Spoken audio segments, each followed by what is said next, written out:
relationship, perhaps I want to challenge you now. It's time to let go. There's something about excess baggage. It does this thing where it weighs you down. Excess baggage is like walking forward while looking backwards. You're bound not to go too far.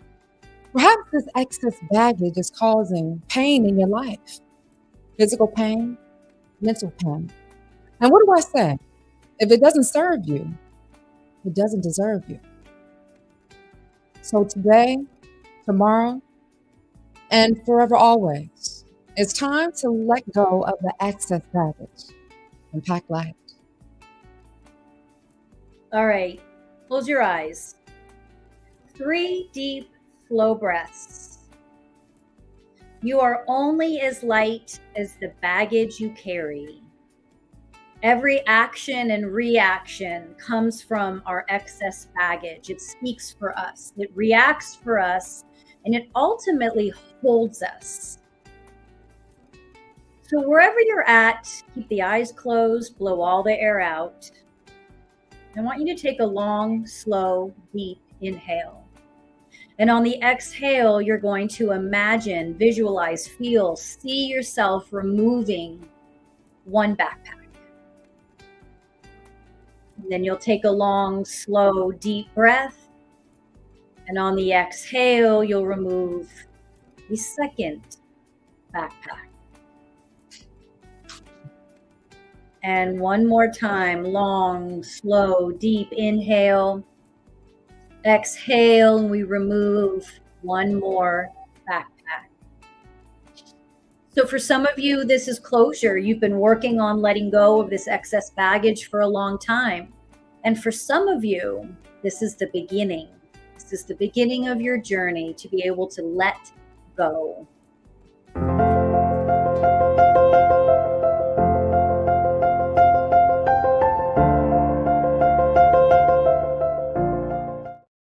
Hey, hey.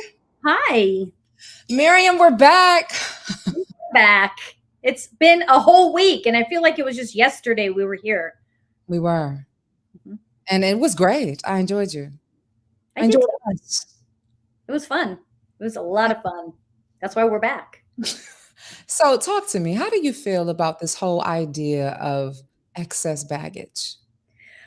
I want to talk about this more, but I have to acknowledge Shelly. And Shelly, I don't have my glasses on. It's Shelly, right? If it doesn't serve you, it doesn't deserve you. I've been excited about this all week. I have a whiteboard here, and it's solely for Miss Dawn. And we're going to write down all of these incredible things she says. So I went the extra mile. I even got myself a little bell. So when she says it, I can stop us. But Shelly did exactly what I was hoping someone would do, which is remember it, because I couldn't stop her. And I had my moment coming up. And I was like, God, I hope someone remembers what she just said. So I have to write it down. Let's see if I can do it without knocking over my entire set. A smaller one. So, okay. So we're going to do this. So thank you, Shelly. Thank you, Miriam, for making this possible. Throughout the show, Miriam had pointed it out. She's like, Dawn, you say such great things. Like, we got to make sure we aggregate this. And I have so many people are like, Dawn, where's your book? Dawn, when are you putting the quotes out? And I was like, you know what? We ought to get this going. And half the time, I'm not even for certain what's coming out my mouth. I'm just speaking. But I guess we can call it like, some golden nuggets. You know? Dawn's golden nuggets. Even though that could sound, it could go a couple ways. That would go a couple ways. Wait, can I go full screen to show the whiteboard that I'm so ridiculous? Yeah. Hold on. Okay, look. See? Okay, but it has to be smaller, and my writing is super messy. But that's okay. I'm going to type it up for us, so we'll see it after. Right. Okay, but we're building, and that's what it's about.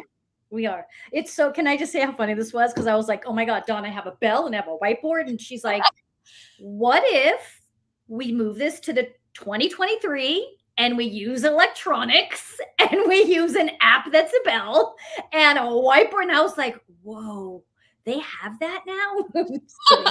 I didn't even think of it though. I didn't. My brain was like in third grade, like in school, where I was like, I'm going to get a pen and I'm going to get paper and we're going to write this down.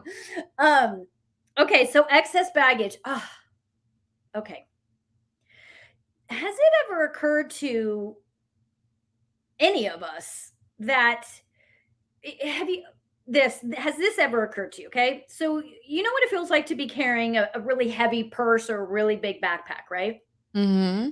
It affects how you walk, it affects how quickly you get tired, and it can affect your mood because you're focused and concentrating on carrying something extra. And that can all be applied to our emotional experience when we're carrying excess baggage, when we're carrying stuff we don't need anymore. And to be fair, it's not about getting to a place in life where you have no baggage. That's not even humanly possible unless you choose to be a monk on a hill. And we are not in a time where monks, I honor and love monks. This is not anything against monks. They're We're shot important. at the monks today, people. We're just making an analogy here. I continue the work. But for me and for what I teach, I like to teach us to come down from the hill and be amongst the people with that same sense of balance. It's incredibly hard. But with that being said, it's not about being baggage free. It's about recognizing when you start to feel the heaviness. Oh, catch it, catch it, catch it. Mm, there you go. So, yeah, that was an analogy that I felt like was just so obvious. But the obvious stuff is the most healing stuff, to let's be honest, right? Like if even for me that was so obvious because your everything about you shifts when you're carrying emotionally or physically extra that you don't need anymore. Right. And it oftentimes weighs you down, it slows you down. And like I was saying earlier, half the time it's like you're trying to go forward and you're actually looking backwards. How does that serve you? If it doesn't serve you, it doesn't deserve you. But here's the thing, I'm wondering how often do we realize how much baggage we're carrying? Mm. Do Mhm. we recognize it? Because I feel like we go on with life so oftentimes that we're holding on to so much that it becomes the norm. Then we wake up one day and we realize that we have sickness, we got ailments, we got different stresses that are happening in the body. And we have to look up and say, how did we get here? Mhm. We become so used to that. And the younger your trauma, or trauma is a really big word for some of us, it's just junk stuff, pain, emotional suffering. Everyone has it. The Mhm. younger that starts, the longer we carry it, and the more common, natural, safe. We don't know life without it, and so it becomes like a safety blanket. It becomes like a place of identification because the thought of not having it is very uncomfortable. And not realizing how free it can actually make us feel. Hmm. And I feel like oftentimes excess baggage comes in the form of shame. Hmm. What we think that we're hiding are extra things that we are actually carrying. And it comes to a point where you just have to say, pack light. Hmm. It actually reminded me of the track. I don't know if you heard it, Erica Badu.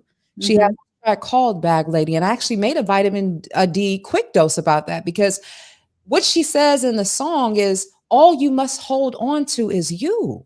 Half the time, we're trying to pull so many things in our past, oftentimes trying to collect things in the future, not realizing that the gift is just being in the present, right here, right now.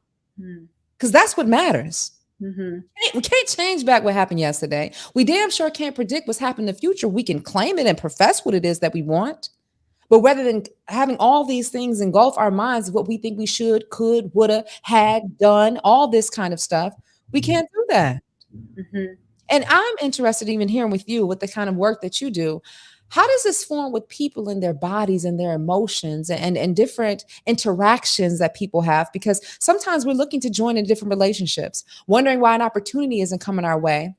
But missing the whole idea is because you so busy holding on to something you have no business holding on to. Right. Um, so it affects, this is where illness begins because it creates an imbalance in the body. Mm. This is one of the places, I should say, where illness begins, because obviously our DNA and the environment and poor air quality. So we don't want to add to that by carrying this excess baggage. It also blocks our intuition, and it also influences, like I said earlier, it influences your reactions and your actions on a daily basis, because you are ultimately reacting and responding from the baggage you're carrying, because that baggage you're carrying is what embodies you, and it's where our reactions come from. So if you have this response to someone overpowering or controlling you, when you're in an environment where maybe there's a boss and they're on paper, they're not that controlling, but because you carry that baggage, you carry that reaction and action to it, you feel something that is magnified that the average person may not feel. And we all do that in different places in our life. And that's how it affects your relationships, right? Because when you do try to have a healthy relationship and you're talking it out and you're saying, well, when I was younger, this is what happened, or my past or my history has shown that people will do XYZ, that's all your baggage. That's yours. So how are you going to fix that? Therapy, meditation, yoga, exercise. That's how we work on Simply just breathing. that. Simply just I feel breathing. like a lot of, even with these methods, it's just acceptance of yourself and realizing the space that you take up and realize that you're worthy of the space that you take up. Mhm. I think also, just when you talk about relationships and, you get into a disagreement about something, you realize that something that's happened to you in the past is now affecting what's happening in your current situation. And one of the things I think it's important to realize is, how do you identify a baggage of something you should let go? What does it look like to you? Because I think sometimes it can come in the form of second guessing yourself. Mhm. Absolutely. Um, that's where the work begins, because a lot of us don't even know what's in that backpack. You Oh, know, oh my gosh. My sister, she had brought this analogy at one point. I don't know, whoever, if you travel a lot, if you're packing a lot, you come home from your trip, right? You got certain people that are going to go ahead and unpack the luggage right then and there. Then Mhm. you have some people that are going to have it sit there right in the middle of the floor, right there in the corner, and not even touch it. Mhm. The idea of taking things out and placing them where they actually belong overwhelms. Not Mhm. realizing that the space that you are allowing even this certain luggage to take up is causing havoc on your life. Mm. Either way, both are going to require us to do the work. And I think sometimes we omit the fact that there is a such thing called sweat equity. It's Mhm. going to cost you something, but now you have to look at the end result and see at the end, what does that reward yield? What does it look like for you? And then you have to ask yourself, okay, what do you really want? Mhm. What do you want? What do you want from your life? What do you want from your relationship? What do you want right here and right now? I'm going to write that down. What do you want? It just felt really important. Um, And I just want to say this too. I actually have the phone line connected. If anybody would like to call in, you can call us in here right now. Yes, call us right now. The number is 323. Let me put it up for you. 323 285 1381. 323 285 1381. If you want to call us right now and there's something that you want to address specifically, perhaps some baggage that you are carrying, and perhaps you want to know how to let it go, because we're talking on an emotional sense. But Miriam, what about baggage and things that can actually cause different energies, whether it come in the form of depression, to come upon us? yeah, whatever you're carrying is going to be a reflection of your life experiences. It's going to be what you draw to you. So I'm sure everyone's kind of talked about how, God, I keep drawing the same person into my life, or I keep drawing the same boss, right? Or the same life experience. And so on one hand, we don't want to be victimized and be like, why does this keep happening to me? And on the other hand, we have to be able to say, why do I keep drawing this to me?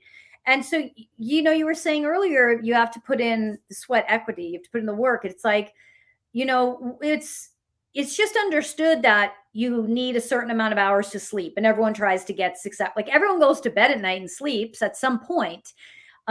Everybody brushes their teeth, but when it comes to healing, all of a sudden it's a lot of work, right? If you want to lose weight, It requires you to feel. In order to heal, you have to feel. But not everybody's trying to feel, Miriam. wait, say it in or oh. That's your money's worth. That was a $5 bell. And what did you say? In order to feel, you have to heal? In order to heal, you have to feel. Healing requires feeling. Okay, hold on. One thing at a time. Healing requires, no one's able to read my writing, only me. And I think we got so much into a society, or just today's an age.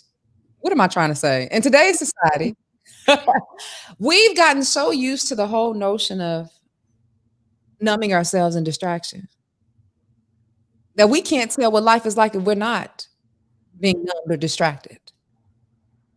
To be fair, the planet we live on in right now today is dark. It's dark and it's scary. And I completely understand why we numb. I get it. And the temptation is overwhelming for good reason. Because even if everything is okay in your life right now, knock on wood, it's not okay outside, right? I won't even start to list the fear, right? For good reason. That every time you turn around, something is happening. And so, when I was a kid, I was able to just be a kid, and I didn't have school shootings. I didn't have global warming. I didn't have that stuff to be concerned with. And so adults and children now today, even if everything's okay at home, that's in the back of our minds to a certain degree for everybody. And so the desire to numb that is, I understand. But if you genuinely want to be able to make a difference in your life and then make a difference in other people's lives, even if it's just your immediate family, we have to slowly start to pull ourselves away from the numbing. And whatever that's different for everybody, right? For some people, it's social media. For other people, like for me, it's not social media, but it might be just, getting lost in television, and there's something wrong with doing that sometimes. There's something wrong with it. But just checking yourself, right? Checking yourself.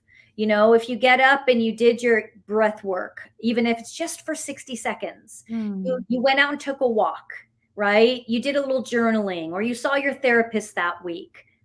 Great. You're doing the work. That's all I ask. That's all anyone asks. And I ask you to do that just so you can be happy. You can be balanced. You can be okay. Not for any other reason other than for you. And the whole notion of balance, because that just brings us back to what we're talking about today, of excess baggage and what we're holding on to. It doesn't mean that you're not going to ever pick up anything, but it's also a moment where you have to figure out, when is it time to put it down? Sometimes it's not your weight to carry for forever. Sometimes you got to carry a little something just to build up your endurance, just to acquire that strength, just to get you to the next step. But then after that, it's time to let it go. But then it comes to the point how we cannot discern, or perhaps we're unable to discern, when it's time to let go. Sometimes we're holding on to so many things that it starts to affect our body. There starts to be growths within our body. Like they say, like the number one killer in today's age, or probably since forever, is stress. What do we know about stress? Stress is a blockage. Stress is a contraction, so much so that things cannot flow. And everything that you've been talking about, whether it's journaling, whether it's yoga, whether it's meditation, whether it's seeing your therapist, it's all about letting it flow. Your energy, your words, your spirit, yourself. It's imperative for survival at this point. It's just survival, so that you can survive in a balanced, more joyful way, versus a way that pushes us into a state of constant fear and doubt, because that's going to be there anyway. Fear. We're not saying that you should be joyful 24/7. That's not normal, but you should have those things that you can do, when you feel overwhelmed. I know, whether that thing is like, I know if I go and take a yoga class, or if I know I just go out and take a walk If I know I have this one meditation song and it works every time to bring me back to balance, not perfection, not perfect, just where I'm not suffering. Okay, so that's your jam, going out for a walk? Well, no, I mean, I go into meditation and I mean, I'll sit in meditation for a long time. I'm not saying that I've been meditating for a long time. So that's my go-to. But what for people that aren't there yet or don't meditate or don't want to, how powerful is a freaking walk outside with your phone left behind? Mm. I mean, we like, and here's what's interesting is you said when I was listing like yoga, meditation, journaling, blah blah, and then you said or just breathe, and really all those things, yoga, meditation, journaling, all it does is center you on your breath. Even journaling, it just centers you on your breath. And it requires you to be so present. So you Yeah. don't have time to really be tripping about what just happened then or what's about to happen. Because even in yoga, you're in a moment of breath work, but also how are you stretching and how are you moving your body, even when you are in uncomfortable positions or Mhm. situations, or better yet, circumstances when it comes to life. But let Mhm. me ask you this. You said you can understand how we can come into a society or we can live in today's day and age where we distract ourselves or we numb ourselves. Mhm. Hey, hey, it's a judge, it's a safe space, right, Miriam? Absolutely. No Okay, one's watching. We're good. It's just between okay. you and I me. I just gotta make sure that I'm talking to some real people right now. Put a heart up if somebody is real right now. Hey, Leslie, what are your thoughts on someone that may resort to smoking, whether it be cannabis or nicotine, or even somebody that may resort to drinking? Mhm. And then further within that, I want to step upon. I've heard this whole thing, and I'm wondering what your thoughts on are about it. That alcohol contains spirits. There are energies in alcohol, and if you actually were to see, hey, I could be reaching here. If you've ever noticed that a lot of alcohol brands, they have these symbols that look like, I'm not gonna say demonic, but like I'm just first one come to mind, like Bacardi, like hello, Mhm. they call So them wine and spirits. Is there a reason for that? it's a good question. Um, you know, when I was young, I partied and all I did was drink. I never did drugs. If you guys want to hear a funny story, I tried to smoke pot once and I smoked the joint backwards and burned Oh, my mouth. Yeah, so clearly I'm a terrible pot smoker. So that's not happening again. But when I would drink, I was more intuitive. really? And the reason for it was simply because I was relaxed and I wasn't fighting and pushing away that intuition. Catch it. So that could be where that comes from. That that's just the truth. You're relaxed and you will see and feel things. If you are already prone to it and it's already kind of in your face, I'm not alcohol does not make you do that. It depends on where you're at in that development because my psychic ability was already there. And right in front of me, anytime I was even a little bit more relaxed, it would open it up. And so I know that that is true for others, but that's why some people have the experience and some people don't. But the alcohol isn't, it's just that the alcohol basically relaxes you. Now, who knows? A neurologist might say it does something to the brain also. I don't know that, but it's not the alcohol itself that has spirits in it. Mm. That helps because the truth is that the energy and spirits, all of that is around us all the time. We are part of a massive universe. It is around us all the time. When you relax yourself just enough to feel, To feel so you can heal. and that, on that same on that same vein, last week we had this question and I wanted to go a little bit deeper because it applies to what we're just talking about. When we sleep, right, we're relaxed to a certain degree. Okay. And so in your dreams, you can have a lot of psychic experiences, you can have a lot of healing experiences, but and it's because you're relaxed. So most people will have their psychic, their most profound psychic experiences in their sleep, because it's the only time they will allow themselves to do it. But even when it comes to your dreams and sleeping, there has to be a sense of managing the mind.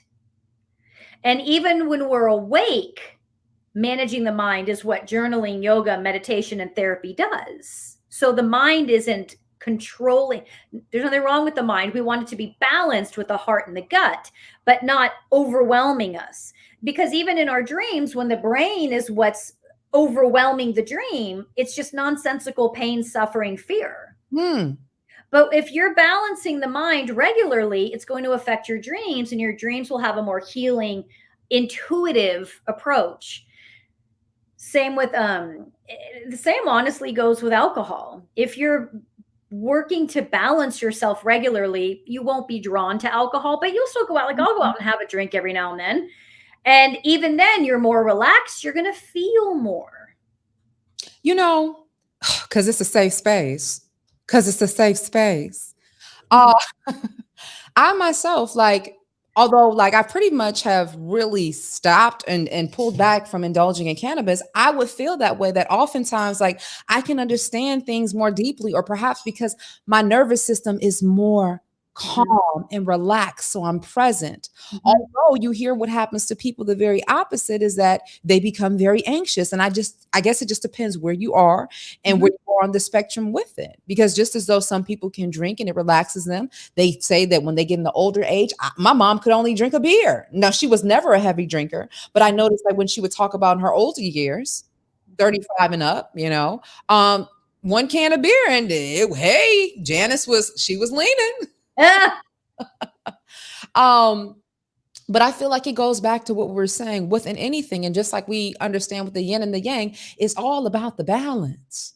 Absolutely. At Just the end of the day, we can't operate in this life as there's not light and there's not darkness. And I love what you said about last week. And I hope that we continue to explore this conversation when it permits and as it permits, of how we all need to be aware and in tune with our very own psychic ability. Because oftentimes when people think of psychics and they think of readers, they think of something demonic. They think of something evil, as if you're conjuring up something. And it's like, well, we say it all the time, whether you go into prayer and to meditation to go within. And all of this is coming from within. It isn't requiring you to put anything or place anything on anyone else, only yourself. Absolutely. And your story that you shared, if you guys didn't watch last week, you should check it out, because the story, Dawn, your own personal experiences, was a great example of saying, when you were seeing, you saw the spirit of your uncle, was it? Yeah, but that wasn't a dream. Yeah, I saw him. You were awake, yeah. But that when you saw the spirit of your uncle, that is no different than any other psychic experience anyone else would have. So why is that one considered okay and healing, but then something that a psychic does could be considered demonic or wrong? It's the same experience. Now, yes, if someone's conjuring evil spirits, yes, that's not the thing to do. But for people that, like myself, who are just born psychic, and you see things whether you want to or not, you're going to see the dark and the light. Not good, not bad, just is. Why is one good and one is not? Or why is one? Why is that? Why does society do that? Yes. And how come one isn't good and one isn't bad? Especially when we think of darkness or dark spirits, we think of taunting, but you're here to say that it's not necessarily a bad thing? So energy is what it is. And what we do with it is what can turn it into something negative or positive. So I work with a lot of clients who have actual dark or demonic experiences. And when you start to look back, and that's what I do, was I start to look back. Hold on, Mary. You're just going to skip over this, that you're working with clients who have dark and demonic experiences, and you're not going to tell us anything about this? You're just or they had an alien abduction. This is real. It happens. And for a lot of people, they've lived most of their life with it, and didn't know what to do with it or why it was happening or how to stop it. But once you dig into their life experience, what they're bringing to the table compared to what this energy is doing there, why that energy is there, what its purpose is, there's a teaching in that for the human. Catch it. Nothing is without purpose. Mm. Just like there is divine intervention, just like everything happens for a reason, just like, you know, when something good happens in your life and you're like, everything just aligned. Everything just aligns, even when something really ugly happens, because the universe is in order. The planet may not be, but the universe is in order. And when you can align yourself with the energies of the universe or God, whichever you choose, right? Same energy. When you align yourself with it, you will always experience both, because both exist always. The good, the bad always exist. It's which one you choose to engage in or not engage in. But it's not about ignoring or not seeing. It's about just, okay, just like any situation in life. See the whole thing. Don't just focus on the positive. See the whole thing. And then make your decision from there. It's like a storm. The storm is coming down, but there's good that can come from the storm, because when we see water, there's life, right? And things start to grow and things start to populate. You know, just like on my podcast, before we get to this question, it's called vitamin D. Vitamin D is the light. You get light from the sun. And when you talk about the light, it shines on the good and the bad, because if you want to be better and you want to do better, you're going to have to be able to see better, not just see in this lane, not just see behind this path, not to just see in this direction, but to have a 360 view about what's happening around, for, and against you in your life. Because it isn't about how life happens to you. It's about how you choose to happen to life. Okay, there's too many things in there. If you want to do better and see better and be better, you have to do better. You have to be able to see better. Be better. Stay tuned for the book, y'all. It's coming. I'm writing it right now. You have to see better. And then you said something right at the end and I forgot. This is why we need a third person. It was too fast. I couldn't ring my bell. Okay. What do you remember what that last thing was you said? Probably. Does anybody be better, do better? You have to be able to see better, because someone will remember. Okay, and since we're talking about back and things coming to fruition or coming to light, Toya on the move, she says, can you bring spirits back after you tell it to leave? Whoa. So my question to Toya is, are you saying I told a spirit to leave, but now I want it to come back because I feel bad and I want to engage? Or are you saying I told a spirit to leave, will it still come back even if I asked it to leave and I don't want it to come back? Do you see the difference? Let me know, Toya, in the comments which one it is, and then they both apply, but for the sake of time, let me know which one and I can answer that for you. So while she gets her comment and it populates up, I have a question to you. So what do you do if you find yourself in your place of residence? Maybe you find yourself out and about, or specifically when you're coming in a certain situation. How can you get rid of a spirit? You mean like on the fly, in a sense? Like you're just living your life and it's there? Rinse with salt? Do you need to spray things around your house? So here's the thing. There's psychics that'll give you very specific rules. This is what you do. This is what it looks like. It's different for everyone. And let me tell you why. Because that experience is there to teach you. There's a reason why this is happening to you. And once we get to the reason why it's happening to you, then we can determine how to remove it. And ultimately, removal in my line of work, for what I do, how I work, every time I remove, it's different for everybody, because everyone is different and their lesson is different. And the reason why that spirit is there is different.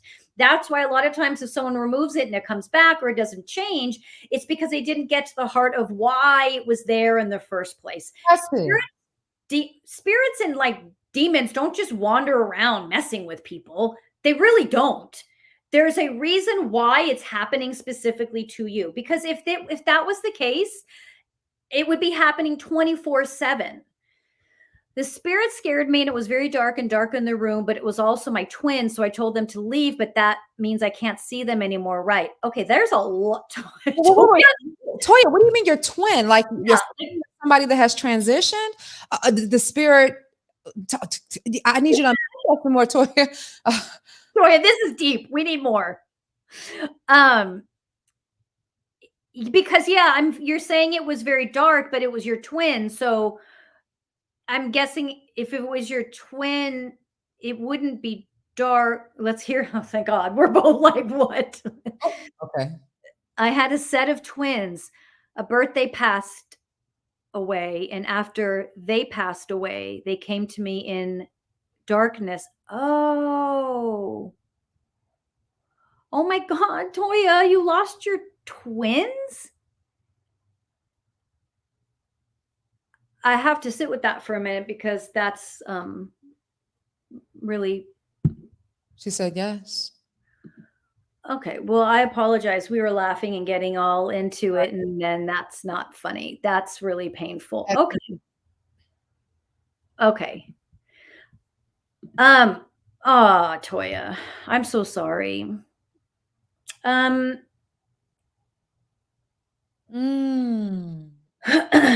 I ask, do you mind me asking when they came to you? If you can say no, do you mind sharing what that felt like, what that experience was for you? And Toya, I just want to encourage you, if you'd like to call us, I would love to hear you share. Here's the number, and perhaps you can talk to Miriam right on the fly right now. Here's the number, but Miriam, please continue as you answer her. Yeah, or however you want to do it. She said she'll call. Okay, so let's hang. Let's hang. I didn't test it on this app, but usually it works, so we should be good. All right. Well, what were we thinking to get through 1 hour without shedding a tear? It was bound to happen in my work. But just like the yin and the yang, the good and the bad. And I feel like just as with this conversation and with anything, we're going to learn something. Call from. Hello there. We're going to learn. Hello. Hi. Hello there. Miriam, can you hear? Hi, Toya. I can hear. Oh, Toya, can you turn down your computer if you have it on? Oh, yeah, I can hear. Okay, let me turn my phone down a little bit. Yeah. Okay. Can you hear me now? Yes. Okay, so I had a set of twins at birth. They passed away. And when they passed away, I was able to go home after. Very sad and distraught. Okay, so the whole house was pitch black dark. And my room was all the way in the back. And I seen two darker shadows come towards me. And it scared the hell out of me. So I didn't know what to do but tell them to leave.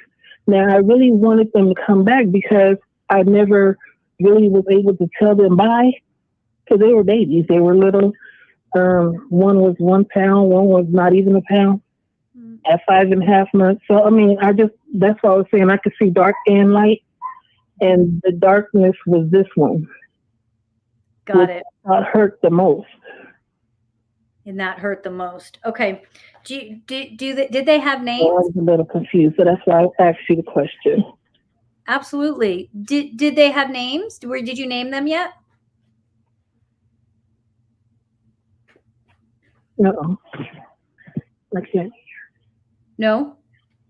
Can you hear me? Yes, she was asking, did they have names, and did you name them yet? I did name them. They passed. One is Cherie and one is Marlon. They passed. They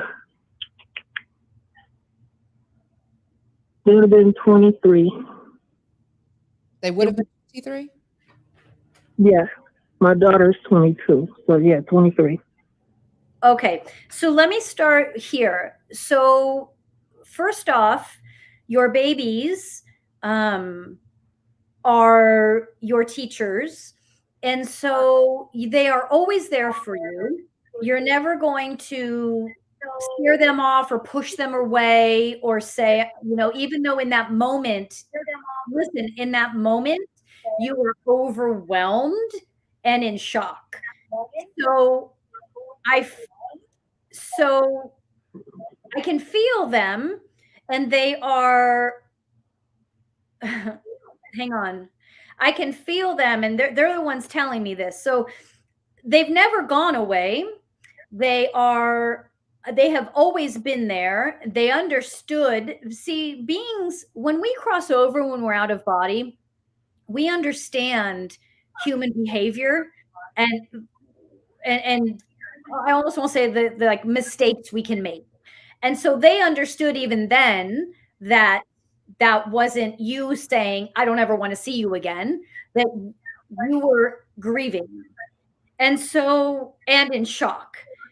But also, these spirits, like there's this, it's like I see a triangle with the three of you, because the three of you are so connected from so many lifetimes and as soul mates, that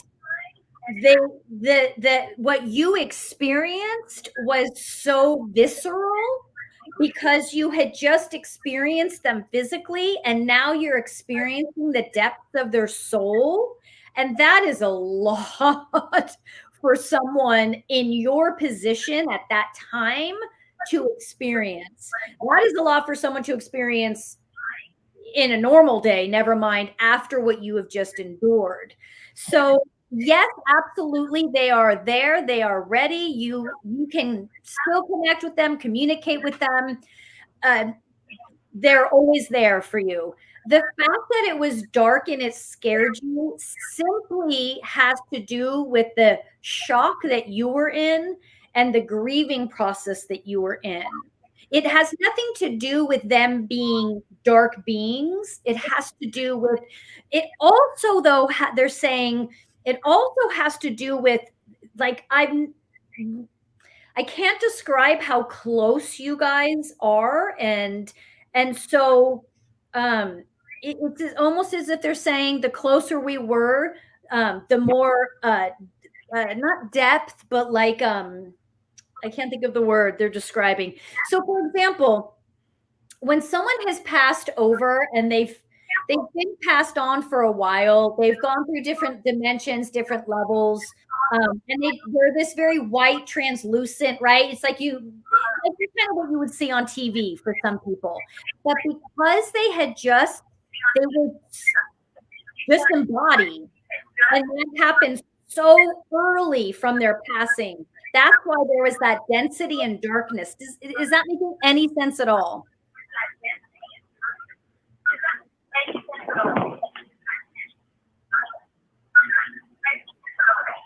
Yes, it does. So my other question is, do you think that they? I hear myself. Sorry. So my children now, my two older kids now, do you think they have passed? My twins passed on to be my older two kids? Because you said they traveled to different dimensions. Do you think my twins are here with me now? That's why we're together. Oh. Maybe that's why I'm feeling them so close. Wait, my oldest. You have two other children after my daughter and my son is 21. No,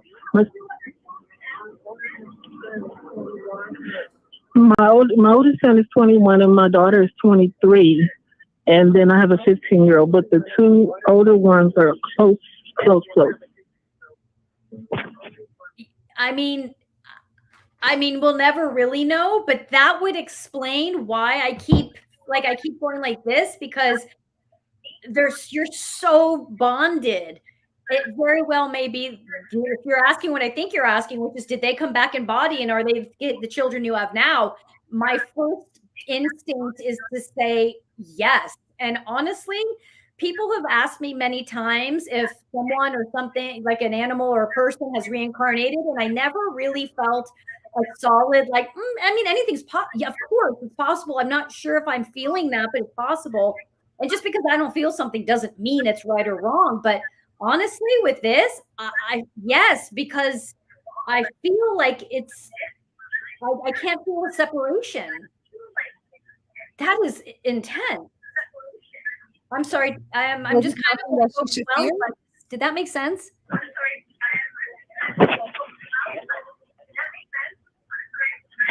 Yes, it did. Wow. What are your kids' names?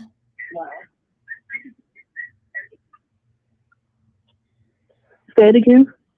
What are your children's name? This 20-year-old and the 23-year-old.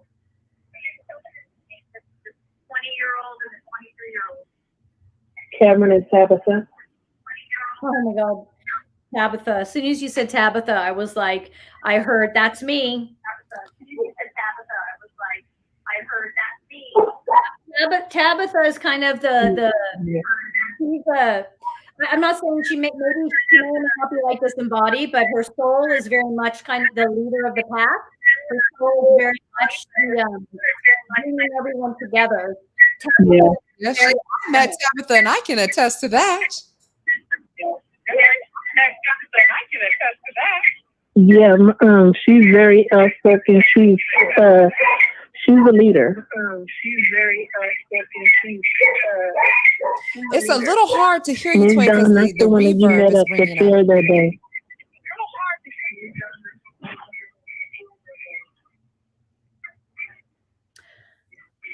I love Tabitha. I can feel her. I mean, I love them both, but Tabitha's energy is really awesome. Like,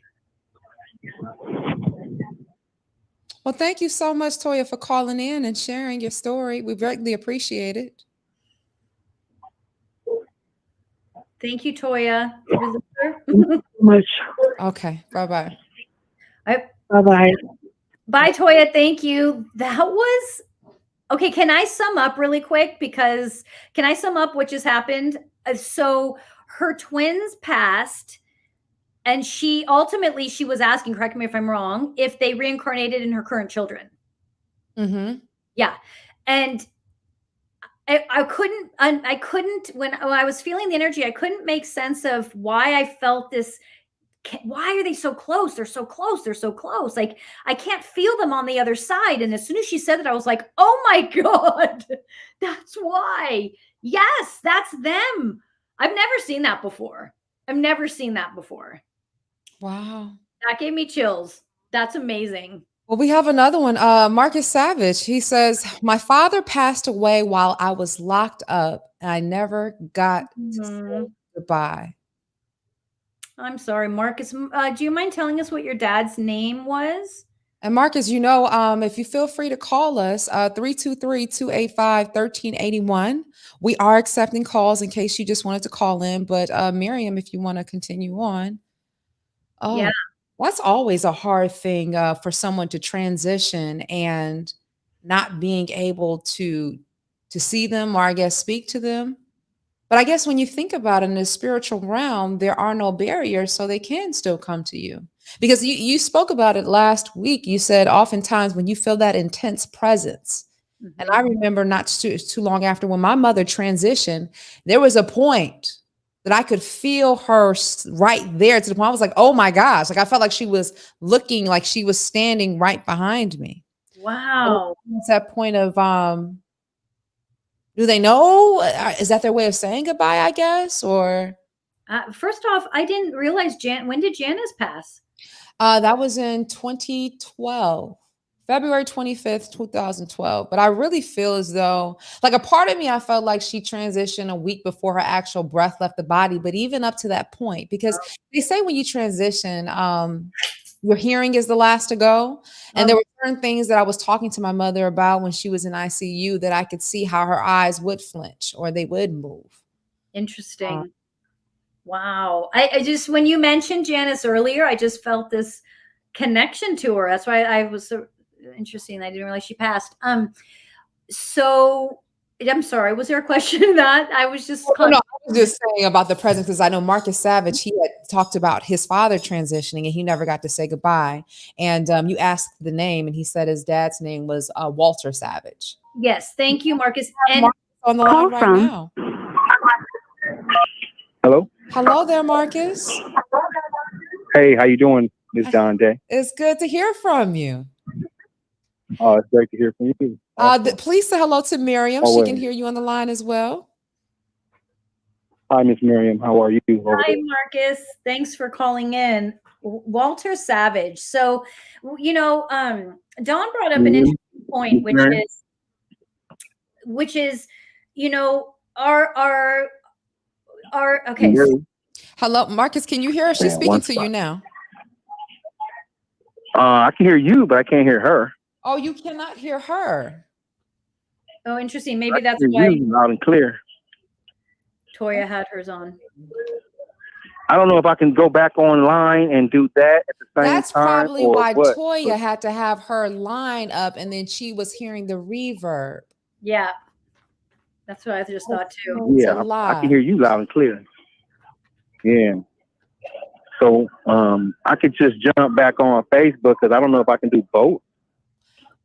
If there was, it would be extra complicated, but I guess if you had an earpiece on and then that was connected to your phone, I'll try to translate. So Miriam, what was your statement or question you had? And Walter, remind Marcus, he can go back and watch this after. He can, well, this will post right after, so he can go back and listen to the reading. Right. And that you can definitely go back to listen to the reading. But yeah, feel free if you need to, you can turn on your Facebook and you'll be able to hear her comments. And then we can figure out what the issue is with that. So, and I can just type in, because I'm watching the game anyway. So, I just wanted to make sure I reached out to you. I think you're doing your thing. But I'm proud of you. Keep going. Don't stop. Keep your foot on the gas, baby. Okay, and then while she can hear you, what was your question that you? Thank you so much. I appreciate you. Thank you for supporting me and always being there. Yeah. Well, my dad was a pastor, and I got locked up, and it was kind of like the prodigal son type of thing, and I felt really bad when I got locked up because my dad was like 84 when he died, so like 80 something when I went to jail, and I felt bad about that whole situation. So, I would really like to apologize to him and, just kind of, let him know that I did change my life. So keep Marcus on the line. She wants you to stay on the line. She's reading you right now. Okay, so Marcus, your dad is saying something wasn't your fault. It wasn't your fault, Marcus. Pardon me? Your dad is saying something wasn't your fault.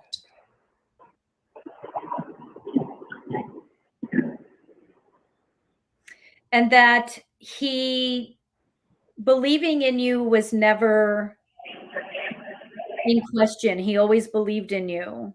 He said he felt like he saw something in you that you didn't see. He always believed in you, and he saw something in you that you didn't see. Or don't see. Mm-hmm. Or you don't see. I'm probably still struggling with some of that today. Struggling with some of that same stuff today. You trying to go the right path. So let him know that he is on the right path. There's no such thing as a wrong path. There's no such thing as a wrong path, Marcus. And that your father keeps saying there was. Appreciate that. It was something about, it's not cut and dry. Like, it's not black and white. It's not as simple as saying I messed up. There's more to it, meaning there's more to our life experiences than just I'm good or bad. It's not about messing up, and it's more to the experience about being good or bad or right or wrong. And that he's saying, if you can stop looking at life as if I'm making a good choice or a bad choice and start to expand your belief and your thinking outside that realm of good and bad, you'll be able to make choices from a more intuitive space. If you can stop looking at whether you're making a good choice, a bad choice, doing the right thing or the wrong thing, looking at it at a wider view, you will be able to start to go within and make things, choices from a very intuitive space. He's saying because you beat yourself up if you make the wrong choice, and then you never recoup or recover from that to be able to celebrate a quote unquote right choice. So oftentimes you'll beat yourself up and it's hard for you to recuperate and oftentimes a challenge to celebrate yourself when you are making a quote unquote right choice. And so being able to remove this good and bad that society has placed on our life and our experiences, and instead see all of it as part of the experience. Getting Your, rid of that, you can see all of the experience. your choices will look different, feel different, will be different. Your life will be different because your choices will be different.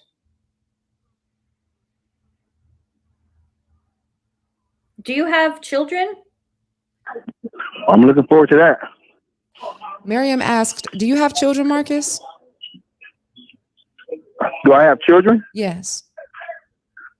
Yeah, I do. I have 4 boys and 2 girls. He's saying to keep your focus on them, and that your ability to expand how you do better than me. That's crazy. My kids they are soaring.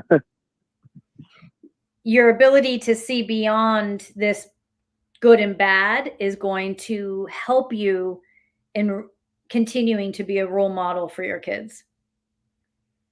So being able to look beyond this whole notion of seeing good or bad will allow you to, what did you say, be better for his kids, Miriam? Be a role model for his kids. More of a role model for your kids. So once again, what is it that he wants to say? My goal. Now, Miriam asked, once again, what is it that you wanted to say that you did not get a chance to say in your goodbye? Well, I just want to tell my dad that I heard everything that he told me, all the lessons that he gave me when I when I was growing up, and it's kind of like it just echoes in my head all the time. The stuff that he said, even though I thought it was like it didn't matter, but it just helps me so much today. And I use it. I repeat it so much.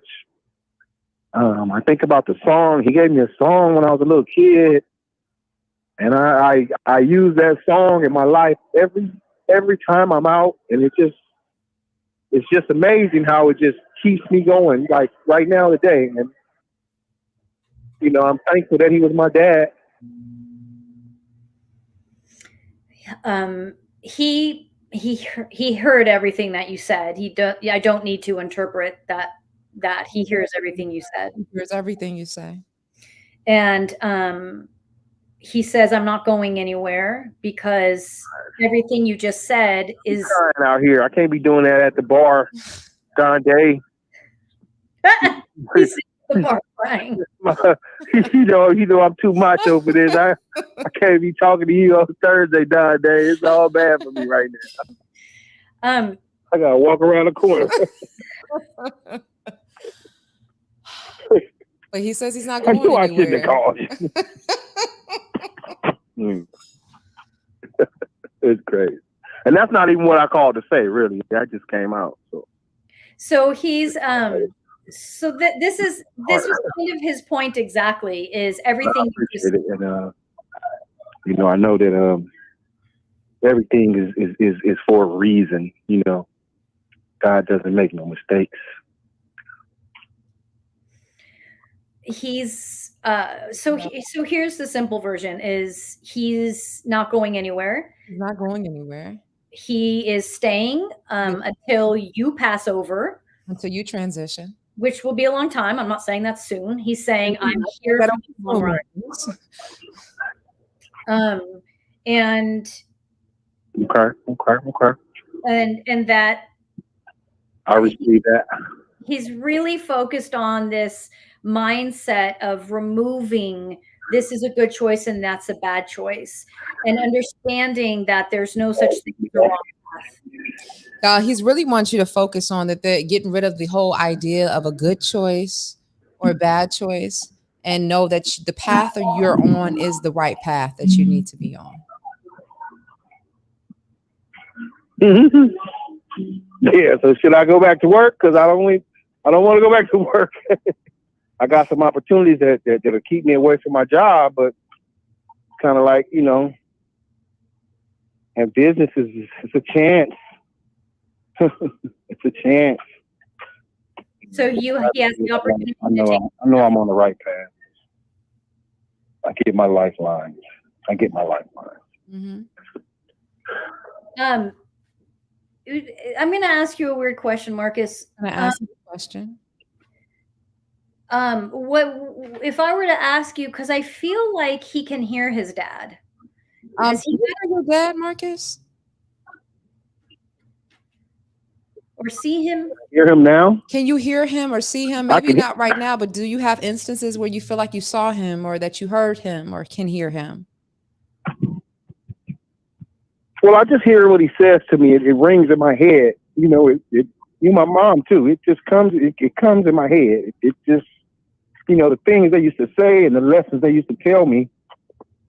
You know, it's always there, and it's always there. So let him know that you know, it's awesome, but it's kind of like that is him. That is him. I need to do it, but it's kind of like it's always there. Miriam says and, that is you experiencing him. I think it's like I had a great experience with my dad. I wouldn't trade it for nothing in the world. You know. So he had a hard ending, you know, with everybody going astray, you know, so to speak, his kids. That, you know, everybody is good now. So, you know, let's let him know that too. You know, all the sisters are doing well. So can you let him know that when he has these memories of them, when you have these memories of him, him and his mother, that's actually them. Yeah. We had a good family. We had a good growing up. It's kind of like I never even knew we were poor or from the ghetto, and until I almost got into high school. I was in junior high school really before I kind of knew about the neighborhood, and we grew up in Watts and all that. I didn't know Watts was bad. It was just a neighborhood to me. You know, we had people down the street, you know, and had a dairy. You know, nobody have that now. Had the dairy right there, so I had a regular childhood. I tell people that all the time. You know, even though we did have a project, you know, all the stuff that went on over there, you know, that wasn't us. So let him know that when he's remembering things, it's actually them visiting and reminding him that they are there and they are his guides. So when you are hearing things from your parents, that is them letting you know that they're there, and they're reminding you that they are your guides. It's not just his memory. Gotcha. Not just your memory. It's them. Thank you so much, Marcus, for calling in and sharing your story. Thank you, Donde. Keep doing what you're doing, bro. Thank you. Okay. I'll see you next week. Yes, indeed. Next week, I'll be right here. Same place. All right. Okay. I'll be there. Mm-hmm. All right. Wow, Miriam. That was a lot tonight. Well, we're talking real life with real people right now. And this is what we're unpacking, real conversations. And I like this, that we had these Toya and Marcus call in, because the topic of the show is all about this excess baggage. And each person that called in talked about this baggage they were carrying, whether it was guilt, whether it was some type of conviction, whether it was shame, confusion. And I feel as though we've gave them a sense with tools and a release to unpack that. To actually have a sense to just breathe a little bit. And I'm sure each person that is watching, each person that is listening can move forward with that whole sense of, hey, maybe this is something I need to let go of. Or, hey, maybe this is something I need to unpack. Hey, all I must hold on to is myself. Mm-hmm. Absolutely. I want to, for everyone's sake, talk about really quickly what Marcus's dad is awesome, by the way. Like, if I could tap in and use him as a guide, if no one minds, that would be amazing. He has so much to say. He was and everything was so profound. It was like, oh, he was just amazing. But he was saying what he was trying to articulate was that when we view our choices as good and bad, and especially for Marcus in particular, like he was saying, Marcus will make a decision and society decides it's the wrong decision, right? And I'm not saying that I don't know what he's referring to, but yeah, there's some things that aren't right? We shouldn't steal, we shouldn't hurt someone else. Like we get all that, okay? But sometimes we find ourselves in situations and they are not for nothing. They are for something. And so when we get stuck in this was bad and this is good, we judge ourselves based on that. And if I am not in a position in my life for whatever reason to make conscious good choices, whatever that reason is, you then will spiral into I'm awful, I'm awful, I'm awful, I'm awful, I'm awful. If you can look at life and the choices and say, I don't want to make that choice again. So what needs to happen so I don't make that choice again? It's not that that choice was bad. It's I don't want to make that one again. One day I'll share a story. I won't share it now, but for the sake of this conversation, I made a really, really, by society standards, bad choice. And it hurt people. And I have forgiven myself for that because at the time, that was the only choice I consciously could have made. At the level of where I was at in my life, that was the best I could have done. From that moment of that bad choice, I had two choices then: spiral down or spiral up. Catch it. And I spiraled up. And I went to forgiving myself first, then forgiving anyone else that was involved. And now it's one of the most profound moments in my life that I'm incredibly grateful for. And I don't say that flippantly.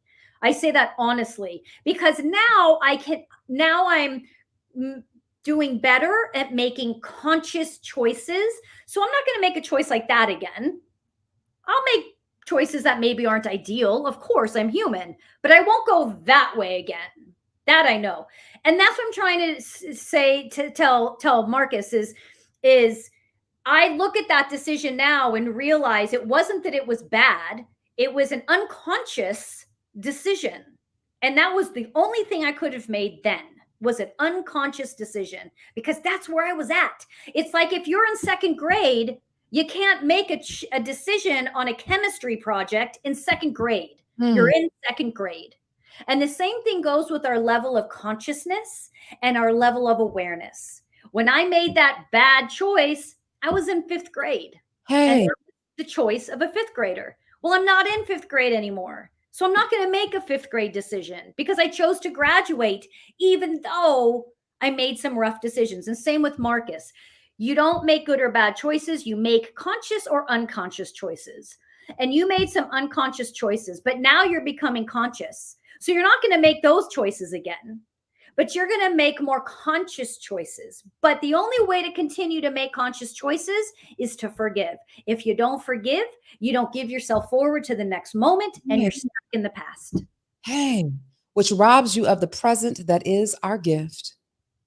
And I don't know about you, Miriam, but I'm working to receive it, because we're here for a good time, not a long time. And that's why we have to make it count. How are we making our lives count? Surely not by holding on to things that don't serve us. We're more than that. We deserve more than that.